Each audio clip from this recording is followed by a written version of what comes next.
north. From this Dutch New Guinea base, a short while ago under Jap domination, but now a stronghold of the Allies, a mighty invasion fleet assembles. Its task, to liberate more peoples of the Japanese-occupied islands. Hollandia, Wakdi, Biak, Morotai have been free. Now Allied forces are going north, bypassing, driving back, annihilating the Japanese invaders. Beaches are jammed with the sinews of war, guns, tanks, ammunition, rations. There is a place for everything despite this apparent confusion. Tractors wrestle with big howitzers, soon to pound Jap pillboxes. Trucks are piled high. Troops with full battle packs arrive and await embarkation. An army masses for assault. It's a 24 hours a day job. Sweating, grimy GIs have to sleep when and where they can.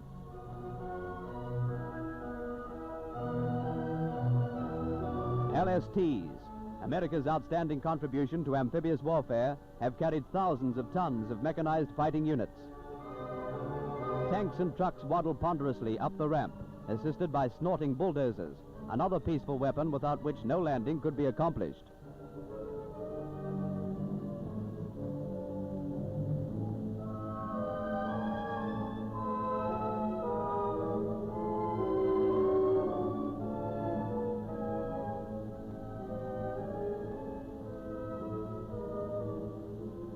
Loading wire mesh for boggy roads and faulty airstrips is heavy work. A super traffic cop is this Australian naval officer. He is the beach master who controls the movements of the hundreds of ships in the bay. So it's all aboard. Monotonous wait ends as these tough infanteers shoulder their gear and head for the landing craft. MacArthur's liberating army ready to strike again, going north.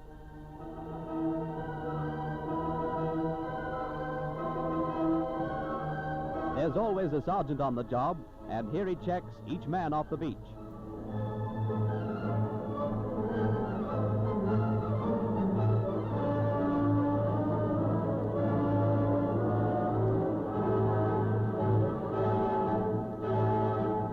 For hours and days, the vast loading program goes on.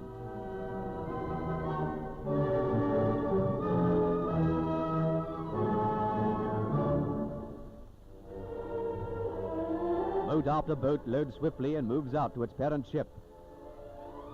It is split-second timing, and there is no excuse for tardiness. These men had their baptism of fire long since. Now they are treading New Guinea soil for the last time. The war is going north.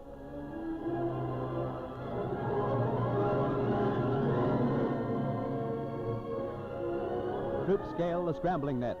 It's a tough job, but they've been trained to it for many weeks.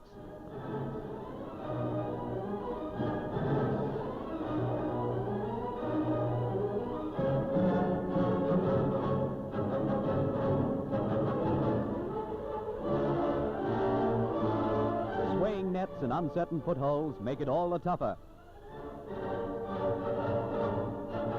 The top and a firm deck at last. The start of the big adventure for some of these gallant lads, the last.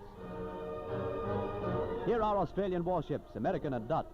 In the coming days and nights, General MacArthur's vast armada will forge on.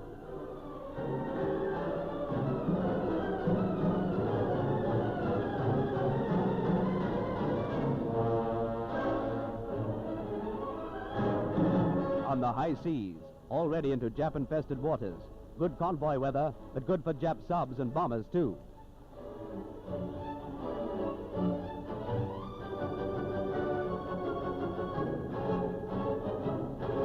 Vigilance cannot be relaxed for a second.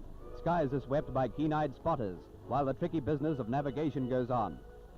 Guns are manned and ready for anything. The Royal Australian Navy has a reputation for toughness, preparing for back-breaking days ahead. Brawny instructors take vigorous PT classes. You can always buy a fight, enthusiastic but friendly. Then back to the serious business on hand, briefing the assault wave commanders, telling them where they will hit the beaches and what opposition they can expect.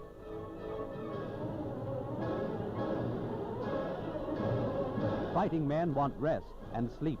The cool evening breeze of the tropics seems to blow away all thoughts of war. Convoy going north. Over the limitless expanse of deep blue ocean, each turn of thousands of propellers taking this huge striking force closer to its goal.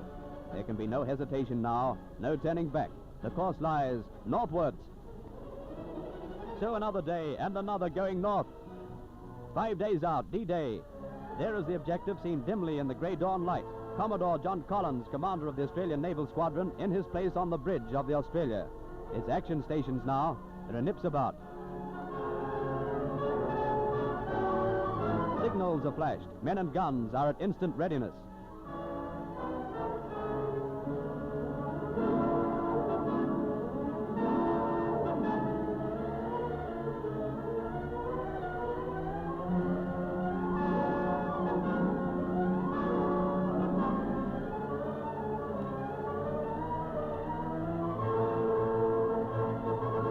Now the cruisers race into battle positions.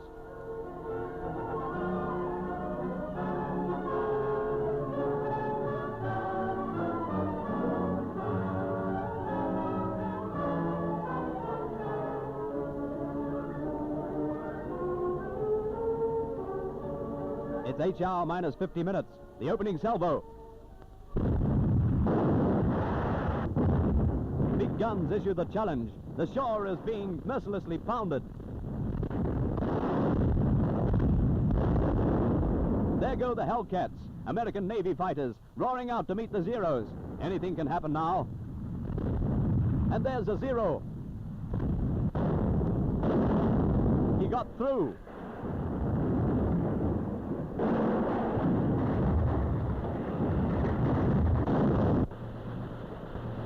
See how he weaves and dodges to avoid the terrific flak.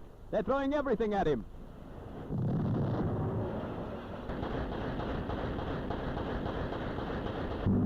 And they get him. There he goes, trailing smoke from a blazing engine, crazily falling to his death. The bombardment goes on. Jap shore pillboxes are getting hell.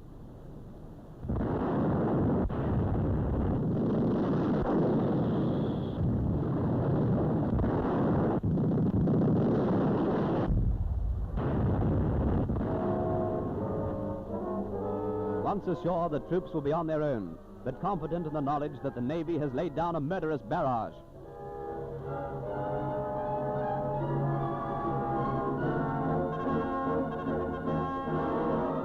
Now the transports move in.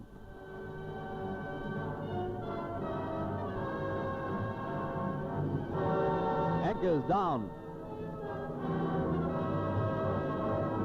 Landing craft hit the water.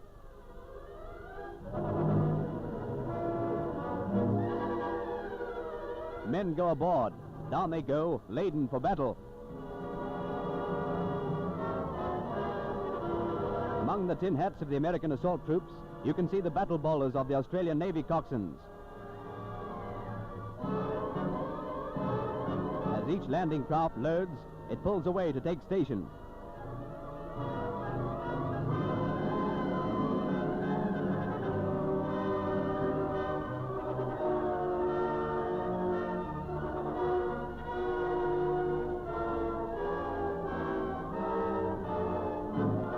The first wave is ready. The flotilla commander gives the signal, and there they go.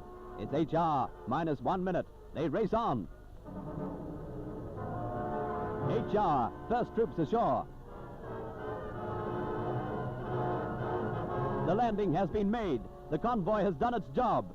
And so our convoys go out over the wide sea. More convoys and more. The only link with those forward troops thousands of miles from base. Convoys for new assaults, new landings, until the last seaborne invasion brings victory and final liberation. And the ships bring home our men.